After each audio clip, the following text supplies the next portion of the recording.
Good evening children. Fifth standard சயின்ஸில் animals அப்படிங்கிற பாடம் தான் பார்த்துட்டு இருக்கோம் இல்லையா? ஸோ அதில் ரீப்ரொடக்ஷன் அப்படிங்கிறது தான் நம்ம பார்க்கக்கூடிய மெயின் கான்செப்ட் இதில். So one of the main important system அப்படிங்கிறது. ஸோ அதில் செக்ஷுவல் ரீப்ரொடக்ஷன், ஏசெக்ஷுவல் ரீப்ரொடக்ஷன் அப்படின்னு ரெண்டு டைப்ஸ் இருக்கு. ஸோ செக்ஷுவல் ரீப்ரொடக்ஷன் அப்படின்னா என்ன, அது எப்படி நடக்கும் அப்படிங்கிற கான்செப்ட் எல்லாம் நம்ம பார்த்தோம். விவிபேரஸ் ஓவிபேரஸ் அனிமல்ஸ்ல எப்படி இருக்கும், அதனுடைய எக்ஸாம்பிள்ஸ் அப்படிங்கிறது, நமக்கு பட்டர்ஃப்ளைனுடைய லைஃப் சைக்கிள் என்ன அப்படிங்கிறத பார்த்தோம். And difference between ovi and viviparous animals, இந்த கான்செப்ட் எல்லாம் நம்ம லாஸ்ட் கிளாஸ் பார்த்தோம். ஸோ இன்னைக்கு பார்க்க போகிற டாபிக் நம்ம ஏசெக்ஷுவல் ரீப்ரொடக்ஷன், பாலில்லாத இனப்பெருக்கம் அப்படிங்கிறது. ஸோ இதுல எவ்வாறு இந்த இனப்பெருக்கம் அப்படிங்கிற அந்த ஒரு செயலாகப்பட்டது நடக்கும் ரீப்ரொடக்ஷன் அப்படின்னு சொன்னா, நமக்கு ஒரு பேரண்ட் அப்படிங்கிறது சிங்கிள் பேரண்டா இருக்கக்கூடியது ஒரு உயிரி ரெண்டு உயிரியாக நமக்கு பிரேக் ஆகக்கூடியது, divided into two parts. So division, divide அப்படிங்கிறது பிளவுபடுதல் அப்படின்னு நம்ம சொல்றோம். ஸோ எவ்வாறு பிளவுபடும் அப்படின்னு சொன்னா, இப்போ நம்ம வந்துட்டு ஒரு பேரண்ட் அப்படிங்கிறது இருக்கு இல்லையா, பேரண்டா இருக்கிறது ரெண்டு டாட்டர்ஸா ஆட்டோமேட்டிக்கா பிரேக் ஆகக்கூடிய ஒரு விஷயம். ஸோ இதுதான் நமக்கு பாலிலா இனப்பெருக்கம். ஒரு உயிரியாகப்பட்டது இரண்டு இளம் உயிரியாக நமக்கு பிளவுபடக்கூடியது பாலிலா இனப்பெருக்கம். இதுல எதெல்லாம் நமக்கு எந்த மாதிரியான மைக்ரோ ஆர்கானிசம்ஸ் எல்லாம் இருக்குன்னா, reproductions only a single parent gets divided into two offspring சொல்லலாம். ஸோ அதுதான் நம்ம asexual reproduction அப்படின்னு சொல்லலாம்.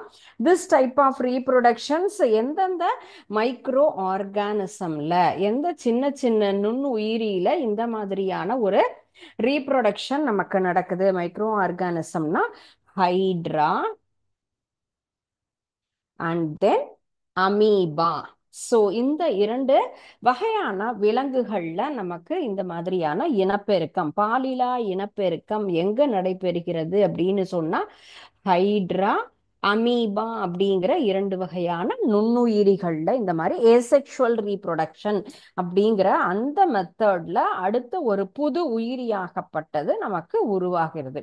பாலிலா இனப்பெருக்கத்துல எப்படி இருக்கும்னு கேட்டா, டோட்டலா பேரண்ட் மாதிரியே டாட்டர்ஸ் இருக்கும். அதனுடைய புதிதாக உருவாக்கக்கூடிய ஒரு ஒரு உயிரினமாகப்பட்டது ஏசெக்சுவல் ரீப்ரொடக்ஷன்ல ப்ரொடியூஸ் ஆகக்கூடிய ஒரு விஷயம் அப்படின்னு சொன்னா, ஆக்சுவலா ஒரு பேரண்ட் என்ன ஸ்ட்ரக்சர்ல இருக்காங்களோ அதே ஸ்ட்ரக்சர்லயே நமக்கு ரெண்டு புதிதாக உருவாகக்கூடிய உயிரினம் அப்படிங்கறத நம்ம எடுத்துக்கலாம். ஸோ இதுதான் பேரண்ட் அப்படிங்கிறது. இது ரெண்டும் புதுசா உருவான டாட்டர். ஸோ அந்த மாதிரி இருக்கிறது இதே மாதிரியான அமைப்புல உருவாகும். ஸோ இப்போ இதுல பல வழிகள் இருக்கு.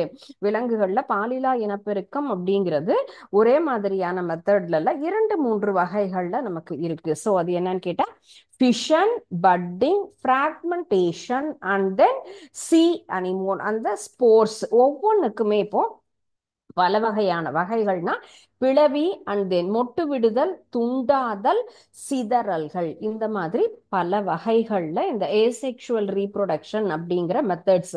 ஏசெக்சுவல் ரீப்ரொடக்ஷன் அப்படிங்கிற மெத்தட் சிங்கிள் பேரண்ட் நமக்கு என்ன ஆகும், டிவைட் ஆகி இந்த மாதிரி நமக்கு நியூவா வரக்கூடிய ஒரு ஆஃப்ஸ்பிரிங், புது உயிரியாக நமக்கு உருவாகக்கூடிய ஒரு முறை தான் நம்ம பாலிலா இனப்பெருக்கம் அப்படின்னு நம்ம சொல்லக்கூடிய இந்த முறை.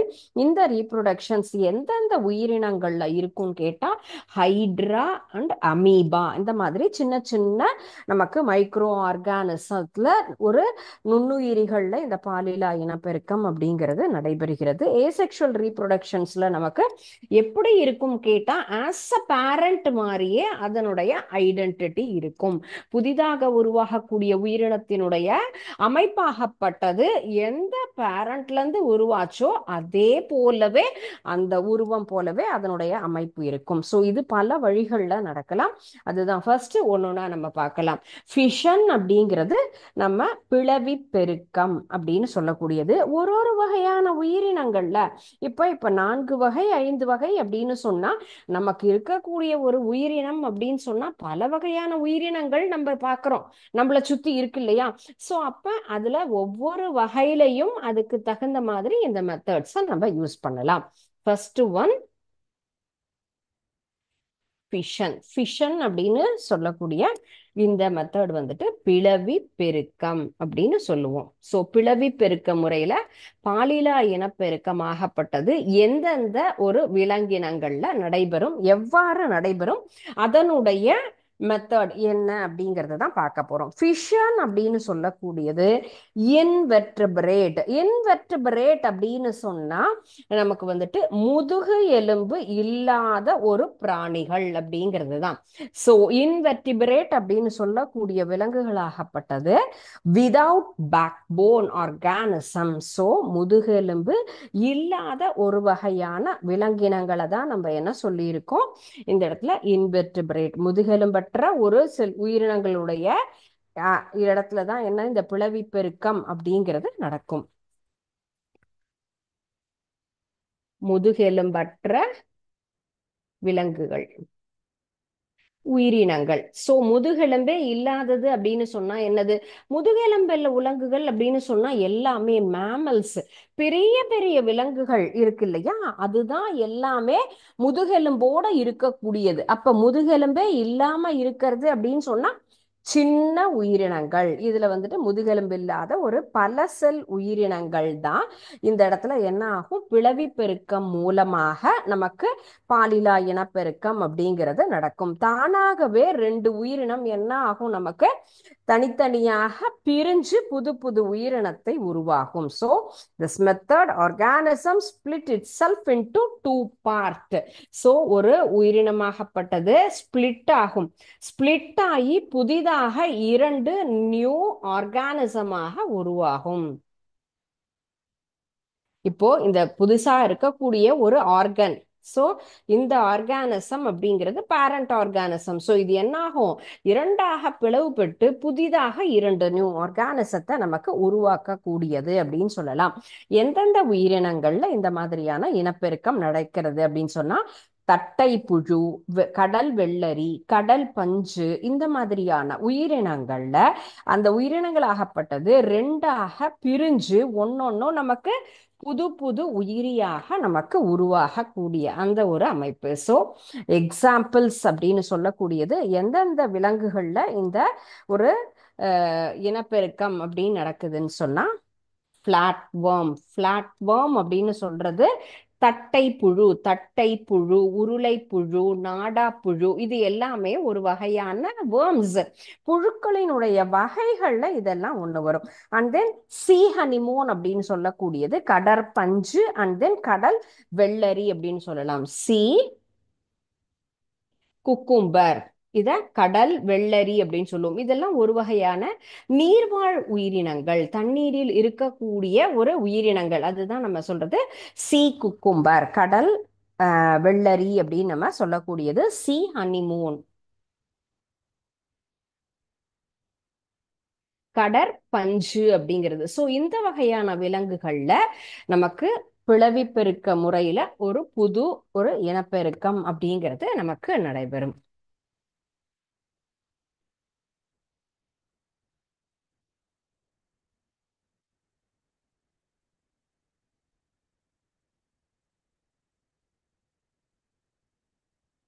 பேரண்ட் செல் என்னவா மாறுது, நமக்கு தானாகவே நமக்கு இரண்டு பிளவாக பிளவுற்று என்ன ஆகும், நமக்கு இரண்டு செல் டிவிஷன்ங்கிறது புது புது ஒரு டாட்டர் செல்ல உருவாக்க கூடியது அப்படிங்கிறது தான். ஒரு எப்படி இருக்கு பாருங்க, எந்த உருவத்தோட எந்த அமைப்போட இருக்கோ அதே மாதிரியான அமைப்பிலேயே நமக்கு என்ன ஆகும், பேரண்ட்டை போலவே நமக்கு புதிதாக உருவாகக்கூடிய அந்த ஒரு உயிரினம் அப்படிங்கிறது அதனுடைய அமைப்பிலேயே இருக்கும். ஸோ பிளவி பெருக்கம் அப்படிங்கிறது அந்த ஒரு உயிரினமாகப்பட்டது இரண்டாக என்னாகும், ஸ்பிளிட் ஆகுது, பிரேக் ஆகி பிளவுபட்டு புது புது உயிரினமாக நமக்கு மாறக்கூடிய ஒரு அமைப்பு. ஸோ இதுதான் இப்போ நம்ம பார்த்த இதுல ஃபர்ஸ்ட் ஒன். ஸோ நெக்ஸ்ட் நம்ம பார்க்கக்கூடியது அடுத்தது மொட்டு விடுதல் அப்படின்னு சொல்லக்கூடியது. பட் அப்படின்னு சொன்னா என்ன சொல்லுவோம், பட்டிங் அப்படிங்கிறது மொட்டு விடுதல். பூல இருக்கக்கூடிய அந்த ஒரு அமைப்பு சின்னதை என்ன சொல்லுவோம், பட்ஸ் அப்படின்னு சொல்லுவோம் இல்லையா, அது போல இங்க வந்துட்டு பட்டிங் அப்படிங்கிற அந்த ஒரு மெத்தடு. மொட்டு விடுதல் அப்படிங்கிறதுலும் நமக்கு ஒரு வகையான பாலிலா இனப்பெருக்க முறைகள்ல இருக்கக்கூடிய ஒரு செகண்ட் மெத்தட். ஓகே, ஸோ இந்த ஒரு இதுலயும் ஏசெக்சுவல் ரீப்ரொடக்ஷனுடைய விளைவு நமக்கு எப்படி இருக்கும்? அந்த ஒரு உடலாகப்பட்டது வெளியில இருக்கக்கூடிய அந்த வளர்ச்சி உடலுக்குள்ள நம்ம நடைபெறாமல் உடலுக்கு வெளியே நடக்கக்கூடிய அந்த ஒரு உறுப்புகள்ல உடலுடைய உறுப்புகள்ல நமக்கு வெளியில இருக்கக்கூடிய புற வளர்ச்சியின் மூலமாக இந்த இனப்பெருக்கம் அப்படிங்கிறது, இந்த பட்டிங் மொட்டு விடுதல் அப்படின்னு சொல்லக்கூடிய இந்த ஒரு ஏசெக்சுவல் ரீப்ரொடக்ஷன் மெத்தட் அப்படிங்கிறது இருக்கு. ஸோ இதுல பட் அப்படிங்கிறது என்ன ஆகும்? செப்பரேட் ஆகி அந்த ஒரிஜினல் ஆர்கானிசத்துல இருந்து தனித்தனியாக ஒரு மொட்டு அப்படின்னு சொன்னா ஒரு செடியில இப்ப வந்துட்டு இப்ப இதே மாதிரியான ஒரு அமைப்பு கொண்ட ஒரு செடி இருக்கு. ஒண்ணுலயும் என்ன இருக்கும்? ஒரு ஒரு வகையான பட்ஸ் மொட்டுகள் அப்படின்னு இருக்கு இல்லைங்களா? சோ இந்த மொட்டுகள்லாம் என்ன ஆகும்? நமக்கு தனியாக தாய் உடலிலிருந்து பிரிஞ்சு மீண்டும் ஒரு புது புது உயிரினமாக தானாக இந்த மொட்டு மட்டுமே தனியா பிரிஞ்சு நமக்கு ஒரு ஒரு உயிரினமாக நமக்கு மாறும். இந்த மொட்டுல இருந்து ரூட்ல இருந்து செடி வளரும், சீட்ல இருந்து செடி வளரும். அதே போல விதைகள் நம்ம வந்து பழம் எல்லாம் விதைச்சிட்டோம் அப்படின்னு சொன்னா நம்ம என்ன பண்ணுவோம்? சாதாரணமாக சாப்பிட்டு போட்ட ஒரு மாங்காய் விதையில இருந்து வரும், அது போல வேப்பங்கொட்டையில இருந்து வரும். அந்த மாதிரி ஒவ்வொரு வகையிலையுமே நமக்கு புது உயிரினம் அப்படிங்கிறது உருவாகும். சோ அதுல நமக்கு இந்த பட் அப்படின்னு சொல்லக்கூடிய இந்த மொட்டுல இருந்து ஒரு நியூ ஆர்கன் அப்படிங்கிறது உருவாகிறது தான் ஒரு புது உயிரினமாகப்பட்டது. அதனுடைய பட் ஸ்டேஜ்ல இருந்து உருவாகிற அந்த ஒரு மெத்தட தான் நம்ம என்ன சொல்லியிருக்கோம்? மொட்டு விடுதல் அப்படின்னு சொல்லியிருக்கோம். மொட்டு விடுதல் அப்படிங்கிறது பொதுவாக இதுவும் பாலில நமக்கு வந்து முதுகெலும்பு இல்லாத ஒரு விலங்குகள் இன்வெர்டிபிரேட்ல தான் நமக்கு நடக்கும்.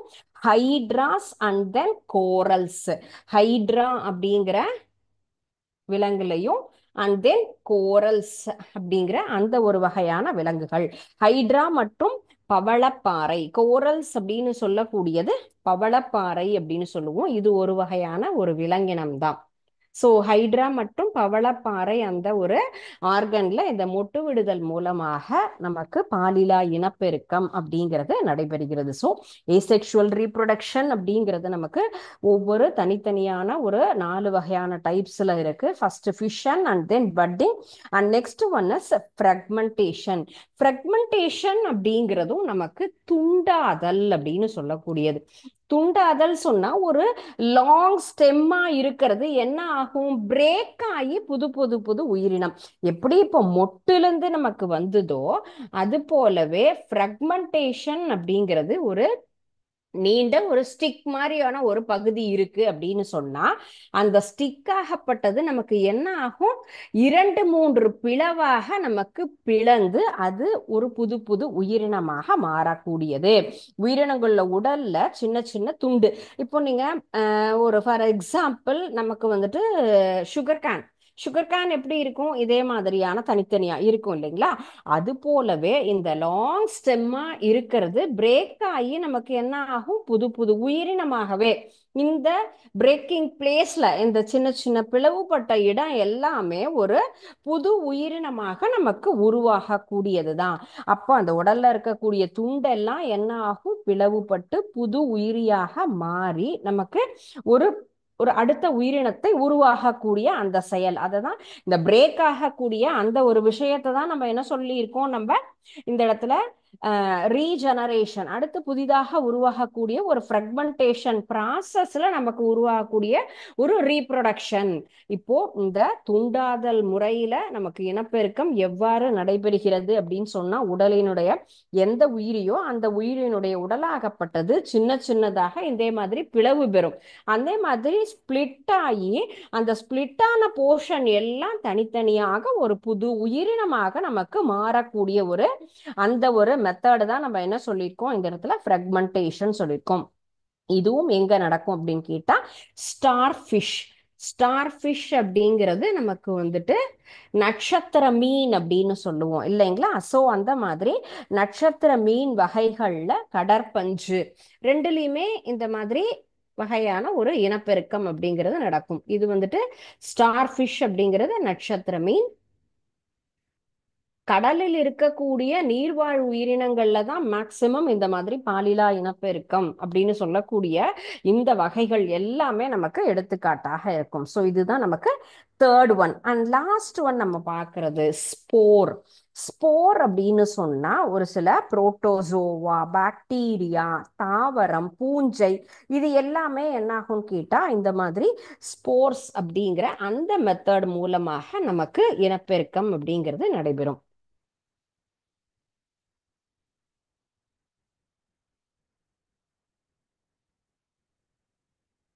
ஃபோர்த் ஒன் நம்ம பார்க்கறது ஸ்போர்கள் அப்படின்னு சொல்லக்கூடிய அந்த மெத்தட். சிதறல் அப்படின்னு நம்ம சொல்லலாம். ஸ்போர் அப்படிங்கிறது சிதறல்கள் அப்படின்னு சொல்லலாம். இதுல எங்கெல்லாம் நமக்கு நடக்கும் அப்படின்னு பார்த்தோம்னா புரோட்டோசோவா, பாக்டீரியா,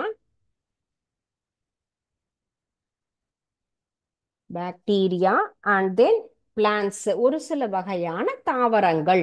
இந்த இடத்துல எல்லாம் நமக்கு ஸ்போர் மூலமாக ஒரு பாலிலா இனப்பெருக்கம் அப்படிங்கிறது நடக்கும். ஸ்போருங்கிறது இந்த ஒரு ஒரு ஆர்கனுடைய லைஃப் சைக்கிள்ல இருக்கக்கூடிய ஒரு பார்ட் அப்படின்னே நம்ம எடுத்துக்கலாம். Spores are the structure of naturally grown as a part of ஒரு ஆர்கனினுடைய லைஃப் சைக்கிள், அதனுடைய வாழ்க்கை சுழற்சியில ஒரு வகை அப்படின்னு சொல்லலாம். ஏன்னா இது உடம்புல இருந்து பிரிஞ்சு காத்து அல்லது தண்ணி மூலமாக, ஏர் ஆர் வாட்டர், இப்போ நம்ம உடம்பு தனியா என்னாச்சு, பிரேக் ஆனது, மொட்டு மட்டும் தனியா பிரிஞ்சது, ஒரு முழு உடம்பா இருக்கிறது ரெண்டா பிரிஞ்சு தனியா பிரிஞ்சது, இதெல்லாம் ஒரு ஒரு மெத்தடு.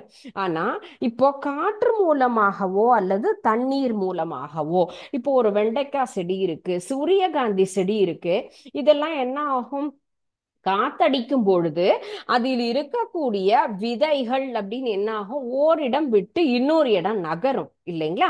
அப்ப காத்து மூலமாக அந்த விதையாகப்பட்டது வேற ஒரு பிளேஸுக்கு போகுது. அது ஒரு குட் லேண்டா இருக்கு, நல்ல நிலம் அப்படின்னு சொன்னா அந்த இடத்துல விதையாகப்பட்டது என்ன ஆகும், நிலத்துல பதிஞ்சு ஒரு புது செடி வளரும்.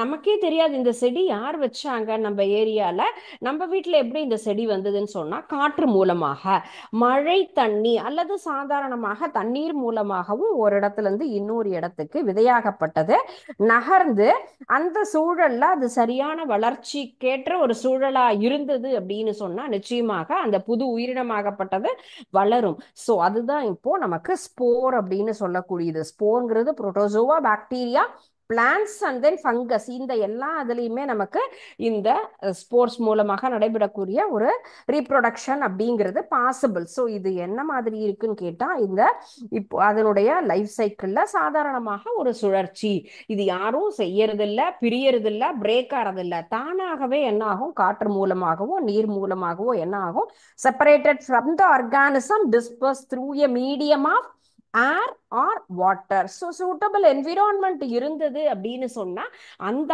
ஆர்கானிசம் நமக்கு என்ன ஆகும், புதுசா உருவாகும். புதுசா உருவாகிறத தான் நம்ம என்ன சொல்லியிருக்கோம், reproduction. So reproduction as possible in the way of spore. Spore அப்படிங்கிறது தானாகவே நமக்கு பிரிந்து செல்லக்கூடிய அந்த ஒரு மெத்தட். சி இதுல 4மே இருக்கு பாருங்க. Padding of hydra.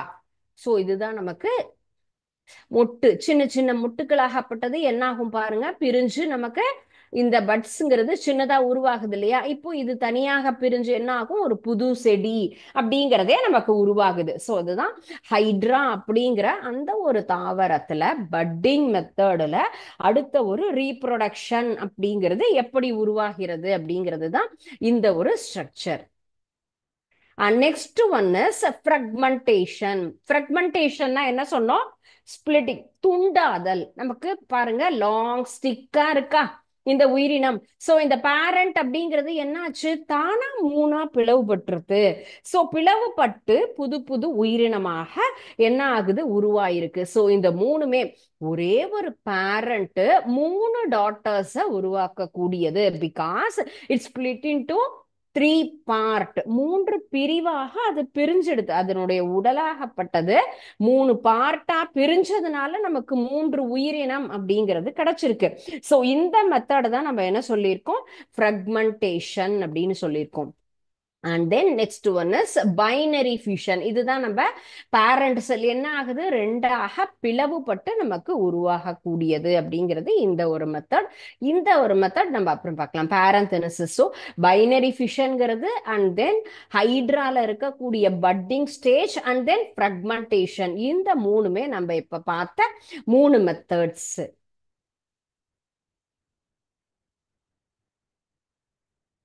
சோ இதுதான் பாருங்க தனியா எப்படி உருவாயிருக்கு பாருங்க. ஒரு உடலமாகப்பட்டது சின்னதா இந்த இடத்துல மொட்டு மாதிரி வருது. இப்ப ஏதாவது ஒரு நமக்கு வந்துட்டு சாதாரணமா நம்ம வீட்டுல யூஸ் பண்ணக்கூடிய கிழங்கு வகைகள்ல எல்லாம் என்ன ஆகும், இப்படி சைட்ல ஒரு சின்ன ப்ரொஜெக்ஷன் மாதிரி இருக்கும். சோ அந்த ப்ரொஜெக்ஷன் ஆகப்பட்டது தானாக இதே மாதிரியாக வளர்ந்து இது தனியா பிரிஞ்சு போயிடும். சோ அதுதான் நமக்கு வந்துட்டு இந்த மொட்டு விடுதல் அப்படின்னு சொல்லக்கூடிய அந்த முறையில நம்ம பார்த்த ஒரு மெத்தடு.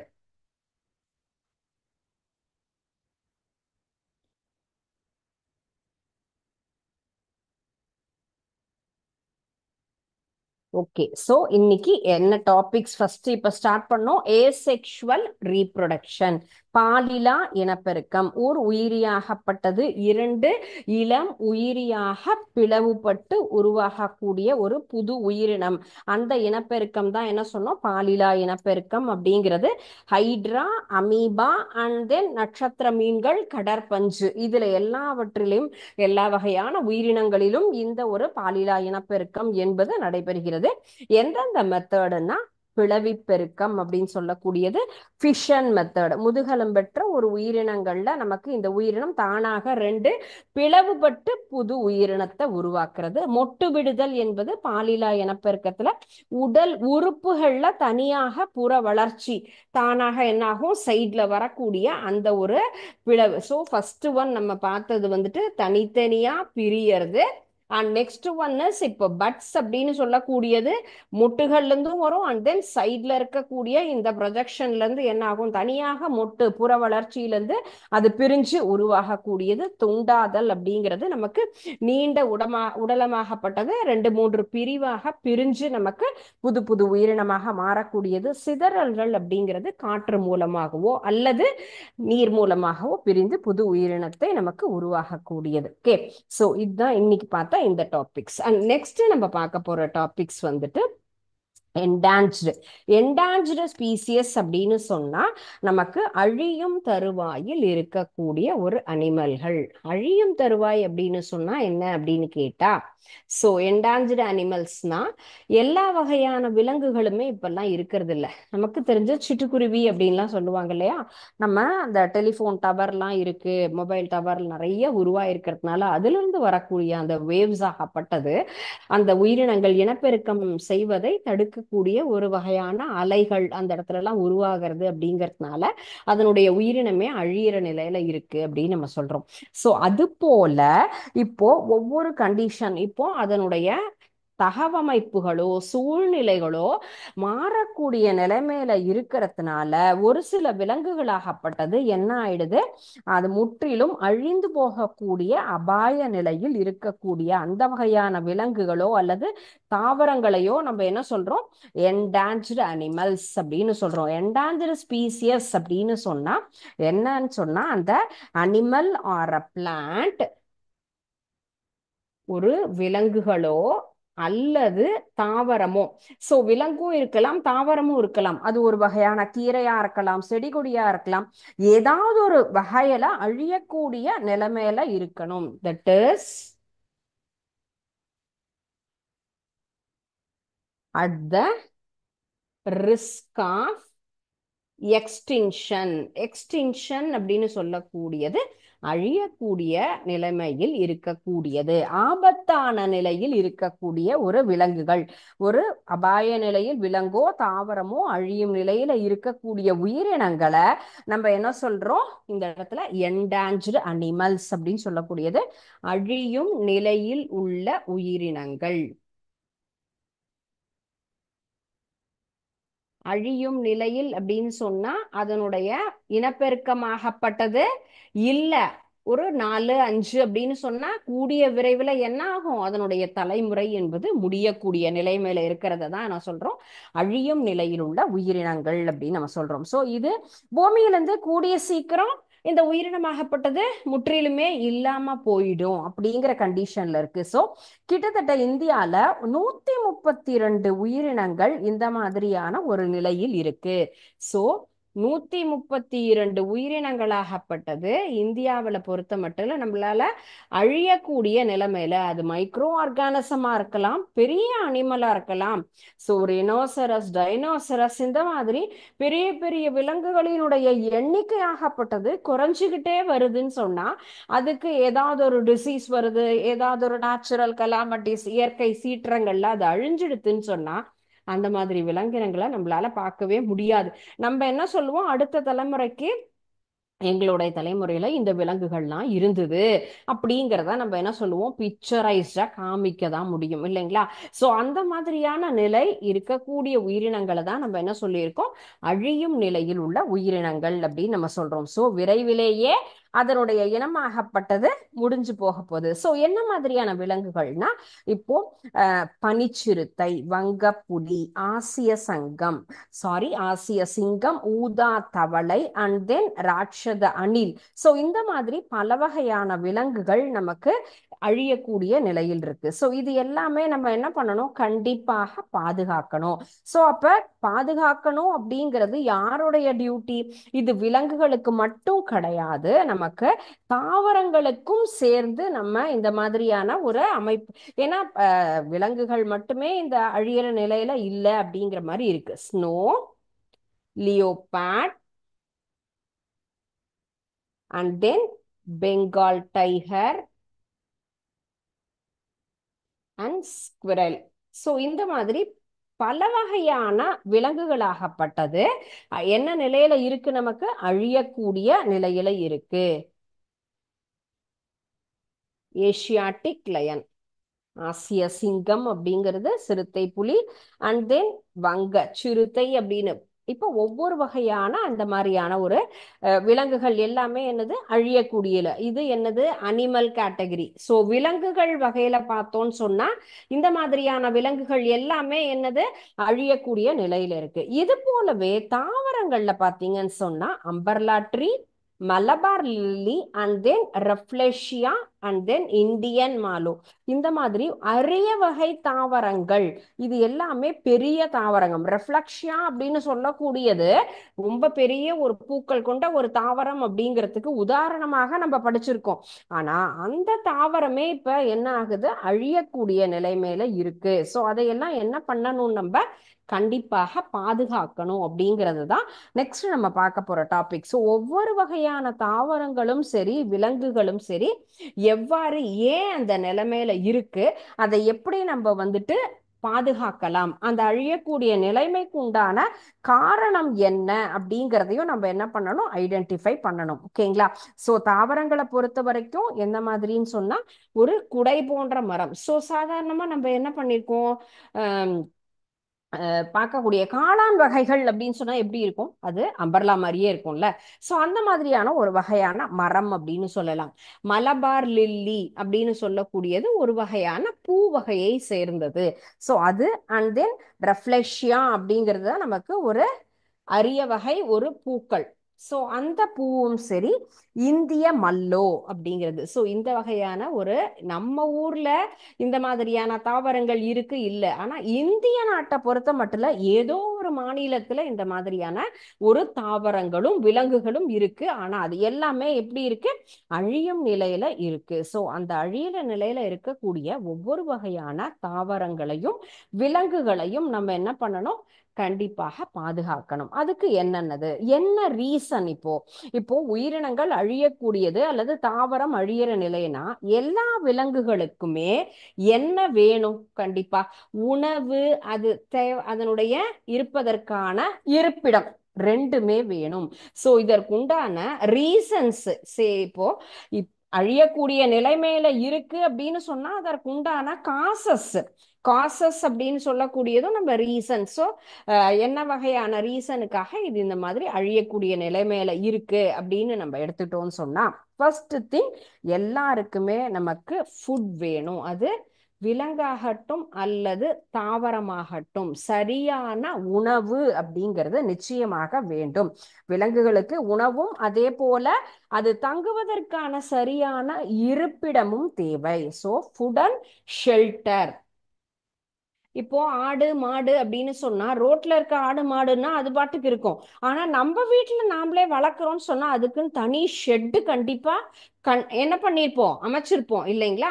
சோ நம்ம வந்துட்டு ஒரு மழையோ பனியோ வெயிலோ எதா இருந்தாலும் நம்ம எப்படி சேஃபரா இருக்கமோ, அது போலவே நம் வீட்டில் இருக்கக்கூடிய ஒவ்வொரு விலங்குகளுக்கும் சரியான இருப்பிடமும் கொடுப்போம், உணவும் கொடுக்கணும் இல்லைங்களா? அப்போ இந்த மாதிரி சரியான உணவும் அல்லது தங்கும் இடமும் கிடைக்காத பட்சத்துல தான் அந்த அனிமல்ஸ் ஆகப்பட்டது என்ன ஆகுது, கொஞ்சம் கொஞ்சமா அதனுடைய தேவைகள் இல்ல, சரியான முறையில கிடைக்கலங்கிறதுனால அதனுடைய எண்ணிக்கையாகப்பட்டது குறைஞ்சிட்டு வருது.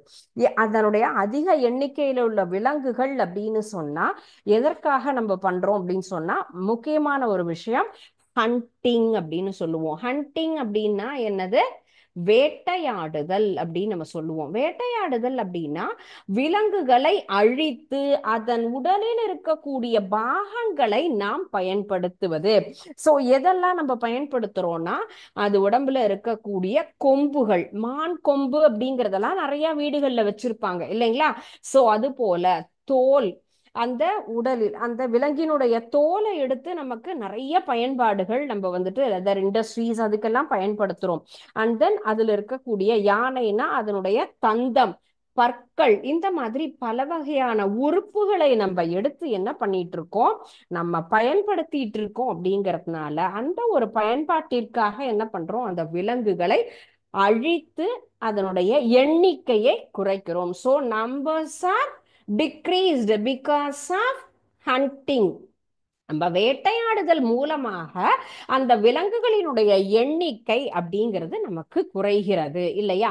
சோ அந்த மாதிரி குறையும் பொழுதுதான் இந்த என்டாஞ்சர்டு கண்டிஷன் அப்படிங்கிறது. என்டாஞ்சர்டு கண்டிஷன் எதனாலெல்லாம் வருது, காசஸ் ஆஃப் என்டாஞ்சர்டு ஸ்பீசியஸ் அப்படின்னு சொல்றது எதனால நமக்கு என்டாஞ்ச்மெண்ட் அப்படிங்கிறதுனா, அதனுக்கு அந்தந்த விலங்குகள், தாவரமோ அல்லது விலங்குகளோ எது வேணா இருக்கலாம். சோ இரண்டுக்குமே பிளான்ட் ஆர் அனிமல், பிளான்ட்ஸுக்கும் நமக்கு சரியானபடி தண்ணி கொடுக்கணும், அது உரம் போடணும், நம்ம வளர்க்கணும், இல்லைன்னா சரியா வளராது.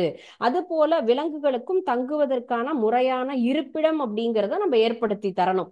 அந்த மாதிரி இல்லைனாலும் அது என்ன ஆகும், அதனுடைய எண்ணிக்கையிலிருந்து குறைஞ்சு நமக்கு அழியக்கூடிய நிலைமையில வரும். காடுகள் இருக்கக்கூடிய விலங்குகளை நாம் வேட்டையாடுதல் மூலமாக அதனுடைய எண்ணிக்கை குறைஞ்சுக்கிட்டே வருது. எதற்காக நம்ம அதை அழிக்கிறோம்னு சொன்னா, அதன் உடம்பில் இருக்கக்கூடிய ஒவ்வொரு உறுப்புகளையும் நம்ம எடுத்து என்ன பண்றோம், நம்முடைய தேவையை நாம் பூர்த்தி செய்கிறோம்.